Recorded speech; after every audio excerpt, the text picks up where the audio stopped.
Olá, meu amigo, minha amiga! Seja muito bem-vindo ao canal Trabalhista Legal.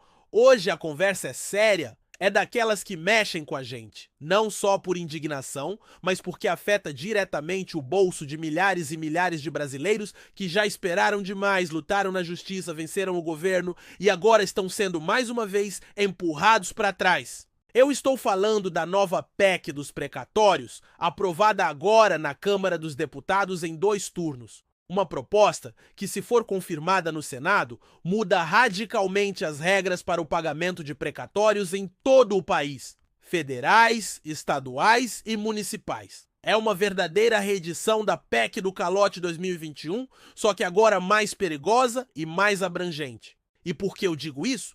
Porque ela não apenas adia pagamentos, ela limita, enfraquece e, na prática, institucionaliza o calote em muitos entes federativos, um verdadeiro desmonte da segurança jurídica. Então, fica comigo até o fim desse vídeo, porque você precisa entender ponto a ponto o que está em jogo. Inclusive, vou te mostrar quais são os seus direitos, o que muda a partir de agora e o que você ainda pode fazer para não sair no prejuízo. E já faz aquele gesto de apoio, deixa o like, compartilha com os grupos de WhatsApp e comenta aqui embaixo se você já está esperando precatório, seja federal, estadual ou municipal. Esse é um tema técnico, mas muito importante e que exige visibilidade. Se todo mundo comentar, esse vídeo alcança mais gente, mais imprensa, mais autoridades. E outra coisa importante para o nosso canal Trabalhista Legal continuar crescendo, se você quiser que seu comentário fique em destaque, abaixo desse vídeo tem a opção de Valeu, para que você possa contribuir conosco. Clica lá e faça sua contribuição para que possamos destacar seu comentário e continuar nessa luta em busca de seus direitos. Então vamos direto ao ponto. Essa nova proposta de emenda à Constituição foi aprovada na Câmara em 2 turnos nesse mês de julho. O texto, que já havia passado pelo Senado anteriormente, voltou à Câmara para análise. Como os deputados fizeram mudanças, o texto agora precisa voltar ao Senado para aprovação final. Se for aprovado sem modificações, será promulgado. E o que essa PEC faz? Em resumo, ela altera a forma como os precatórios são pagos no Brasil, tanto no âmbito federal quanto no estadual e municipal. Vamos começar pelos precatórios federais. A PEC determina que, a partir de 2026, os precatórios da União não estarão mais incluídos no limite de despesas primárias do governo federal. O que isso significa na prática? Quer dizer que o governo federal poderá pagar os precatórios fora do teto de gastos, mas com limite. E esse limite é: a partir de 2027, somente 10% dos precatórios federais poderão ser pagos fora da meta fiscal, anualmente. Ou seja, o governo federal terá uma folga contábil, mas ainda assim limitada. Isso muda completamente a forma como os precatórios entram nas contas do governo e, de certa forma, evita que eles sirvam de desculpa para furar o teto fiscal, como aconteceu no governo anterior. Porém, isso também coloca um freio artificial no volume de pagamentos, porque o governo poderá dizer que já bateu o limite daquele ano. Mas a grande mudança mesmo está na forma de correção dos valores devidos. Hoje, se o governo atrasa o pagamento, o valor do precatório vai sendo atualizado pela taxa Selic, que está atualmente em torno de 15% ao ano. Com a nova PEC, isso muda. Agora será assim, os precatórios serão corrigidos pelo IPCA + 2% de juros simples ao ano. No entanto, se essa soma for maior que a Selic, o governo aplicará a Selic. Parece até justo, né? Mas na prática é uma técnica para pagar menos. Vamos fazer um cálculo rápido. IPCA hoje está em 5%, somando 2% dá 7% ao ano. Se a Selic estiver em 15%, o valor corrigido será de apenas 7%. Isso significa uma perda de praticamente 50% no poder de atualização do seu precatório.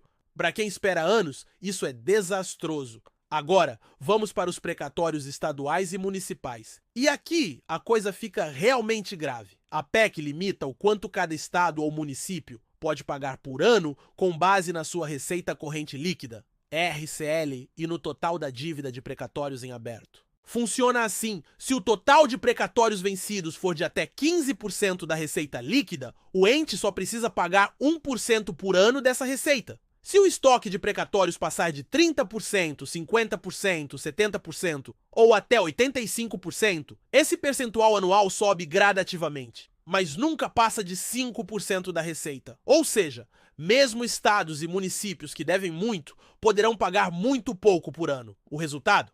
A dívida cresce como uma bola de neve, os credores envelhecem esperando e o calote se institucionaliza. E o que isso causa? Além da frustração, gera insegurança jurídica. O Brasil é um dos poucos países onde o poder público pode perder uma ação na justiça e escolher quando e como vai pagar. Isso desestimula o cidadão a buscar seus direitos, afasta investidores e enfraquece o papel do judiciário. Agora, vamos falar de um ponto muito importante que quase ninguém comenta: a violação ao princípio da isonomia e da coisa julgada. Quando um juiz dá uma sentença definitiva condenando o poder público a pagar, isso deveria ser final, não é? Mas com essas manobras legislativas, o Estado simplesmente muda a Constituição e altera as regras do jogo depois do apito final. Isso é gravíssimo. Inclusive, essa nova PEC poderá ser questionada no Supremo Tribunal Federal por violar princípios constitucionais como a segurança jurídica, a confiança legítima e a dignidade da pessoa humana. O STF já decidiu, em casos anteriores, que os precatórios devem ser pagos com prioridade. Mas, como temos visto, até decisões do STF são relativizadas dependendo do humor político do momento. Agora você pode estar se perguntando, tá, mas o que eu faço agora? Bom, se você tem um precatório federal, o impacto é menor, principalmente porque o governo federal vem mantendo uma regularidade maior nos pagamentos e porque ainda existe uma chance de negociação ou compensação, mas se o seu precatório for estadual ou municipal, você precisa ficar atento. A primeira dica é verificar se o seu estado ou município já está em atraso e se ele tem programa de acordo direto com deságio. Isso pode ser uma saída para antecipar o recebimento, mesmo que com desconto. A segunda dica, e aqui eu reforço com muita cautela, é considerar a venda do precatório. Existem empresas sérias no mercado que compram precatórios e assumem o risco de receber depois. Em troca, você recebe um valor à vista, menor, mas que te permite seguir a vida. E eu sei que muita gente tem medo, e com razão, porque infelizmente esse mercado está cheio de golpistas. Gente que promete mundos e fundos, mas que na verdade quer roubar seus dados ou pedir dinheiro antecipado. Não caia nessa! Nunca pague nada antes para quem promete comprar seu precatório. Empresa séria paga você, não o contrário.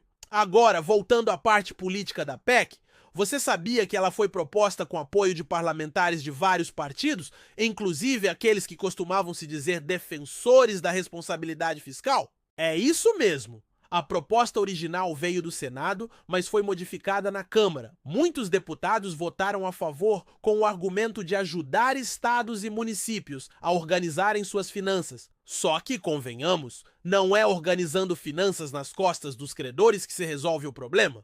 Se o governo deve, ele tem que pagar. Isso é o básico. Mas no Brasil, parece que a prioridade sempre é para o banqueiro, o político, o grande empresário.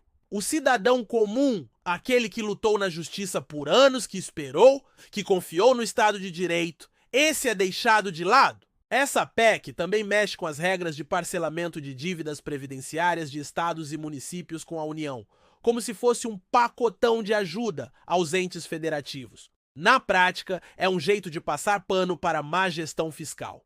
Muitos estados e municípios usaram o dinheiro da Previdência para outras finalidades e agora, em vez de serem responsabilizados, recebem carência, refinanciamento e ainda reduzem o valor que devem aos credores. É o famoso perdoa-se quem deve muito e penaliza-se quem tem pouco. E olha, é bom lembrar que essa PEC não foi discutida com a sociedade civil, não teve audiência pública ampla, não teve consulta aos credores. Foi costurada nos bastidores, a toque de caixa, numa articulação que parece muito mais voltada a resolver as contas públicas sem enfrentar os verdadeiros problemas: a má gestão, a sonegação fiscal e o desperdício de recursos. Meu amigo, minha amiga, se você chegou até aqui, parabéns! Significa que você se preocupa com seus direitos. E agora é a hora de agir.